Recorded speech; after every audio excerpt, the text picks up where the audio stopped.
Yes, marami pong sapina. Tulad ng sinabi ko kanina, kung ang sigaw ng taong bayan para kay dating Pangulo, Presidente Duterte, ay bring him home, ang sigaw ko naman sa ehekutibo, bring them here sa Senado para may testigo tayo at maliwanagan ang mga tao. Napakarami pong tanong. Ngayon, dala-dala ko ang iba't ibang sapina. Pagkahaba-haba po ito, hindi naman siguro covered ang bawat pulis ng executive privilege at ng sub-judice. Andito yung mga sapina para kina Jean Fajardo, General Nick De Los Torre, ang ating mga secretary, Special Envoy Marcos Lacanilao. Ang dami po ang dami-daming hindi sumipot, kaya hindi tayo makausad sa atin. Andito rin si General Marbil. Ang dami pong sapina. Ang problema ko, talagang kinakailangan pirmahan ito. Dalawa ang pinadala ko kay Senate President Cheese Escudero. Pero, nung Lunes pa, inaantay ko, hindi pa lumalabas. Ngayon, magpapadala ako muli. Sana naman pirmahan at lumabas na itong sapina. Ay, hindi pinapaaral pa doon po ni SP sa legal department. Oo nga kaya sobrang tagal. Pero sana, sa kabila ng pag-aaral nila, alamin naman nila na may limitasyon ng executive privilege at yung sub-judice. Yung klarong-klaro po, ang executive privilege, hindi siya pangkalahatang pagtatakip, hindi siya blanket na excuse, kundi kailangan very specific, tunay na makakapinsala sa national security at talagang nasa high level lang, sa kabinete lang at sa ating Pangulo. Hindi yung basta-basta, pati yung simpleng mga pulis, mga opisyal, yung mga doktor, hindi naman sila kasama doon. At saka yung sub-judice, hindi naman pinagbabawal ng ating Korte Suprema ang investigations in aid of legislation kasi iba naman ang pakay namin para sa bagong batas o di kaya oversight at hindi tungkol sa kaso. Sorry, so kasama sa papasupina sila SOJ?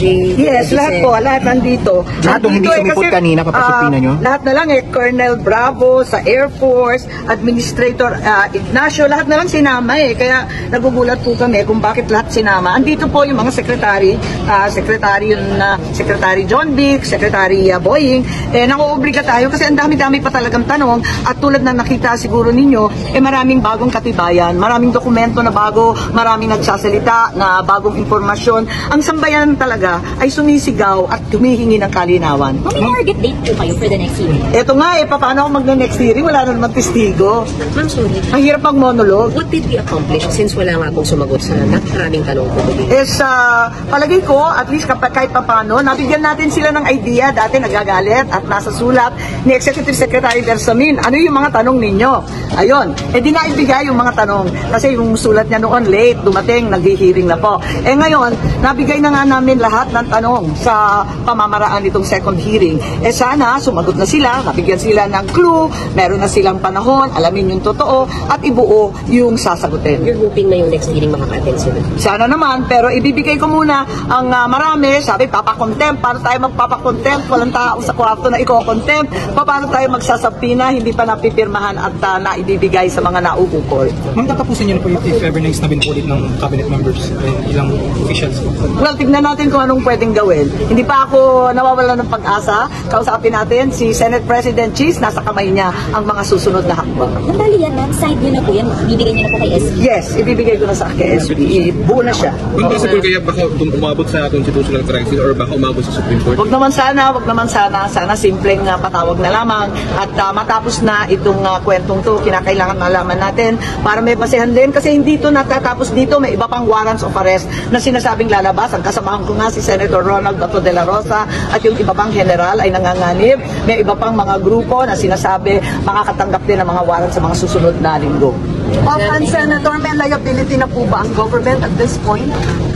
Ayoko muna maghusga. Alamin muna natin. Sabi ko nga, marami pang tanong na hindi na isasagot. Huwag magtatago sa dilim, higit sa lahat. Hindi duwag ang Pilipino. Huwag tayo magtatago sa katotohanan. Pero mga itinatanggi nila makipag-conference sa ICC nila, mas nyo kanina sa October 2024, at dito na ICC sila pa pinagpahingin. Opo, yun ang lumalabas sa ating ebidensya. At hindi totoo na hindi natin alam kung sino ang labas-pasok sa ating bansa. May record lahat na pumapasok. Higit sa lahat yung mga dayuhan. Doon pala nagsisinungaling sila. At tignan natin, kaya nga nangihinayang ako pagkakataon sana na ipaalam sa lahat kung ano talaga ang nangyari. Baka naman mali ang sinasabi ko, Diba? At hindi ko naman sinasabi na lahat tama, yun lang ang binigay. Marami talagang katibayan, maraming lumalabas, maraming umaangal na empleyado rin ng ehekutibo na siguro, ayun, hindi sila sang-ayon sa mga pangyayari, nagpapadala naman sila ng katibayan. Araw-araw may karagdagan dokumento, araw-araw may mga impormasyon, araw-araw may gustong magpalabas ng bagong mga impormasyon sa atin. Yun nga lang, mukhang natatakot ang lahat na magpistigo. Kaya magpapasabi na po ako, hayaan po ninyo ako na sana pirmahan ni Senate President Chis Escudero. Thank you, ma'am. Thank you, ma'am. Ay, sorry. Para kanina po yung transfer sa Pina?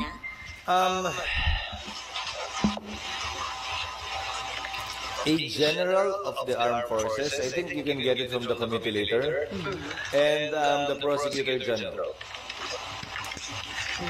I think ng Air Force, general ng Air Force. At yung prosecutor general, si... Ano yun?